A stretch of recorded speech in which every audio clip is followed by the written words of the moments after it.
আমার বিয়ে হয়ে গেলে তুমি কি করবে? ভুলে যাব, তুমিও আমাকে ভুলে যাবে, এটাই হচ্ছে সবচেয়ে বড় কথা। আমি যত দ্রুত তোমাকে ভুলে যাব, তার থেকেও বেশি দ্রুত তুমি আমাকে ভুলে যাবে। সেটা কিরকম? মনে করো বিয়ের প্রথম 3 দিন তুমি এক ধরনের ঘোরের ভিতরে থাকবে।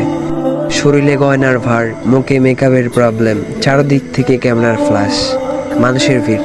তখন তুমি চাইলেও আমার কথা মনে করতে পারবে না। আর আমি তখন তোমার বিয়ের খবর পেয়ে হয়তো কোনো বন্ধু বান্ধবের সাথে উল্টাপাল্টা কিছু খেয়ে পড়ে থাকবো। আর একটু পরপর তোমাকে হৃদয়হীনা বলে গালি দিব। আবার পরক্ষণেই পুরাতন স্মৃতির কথা মনে করে বন্ধুকে জড়িয়ে ধরে কাঁদবো।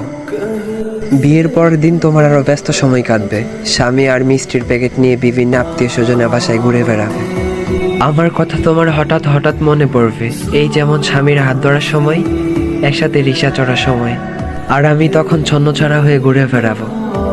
আর বন্ধুদেরকে বলবো, বুঝলি দোস্ত, জীবনে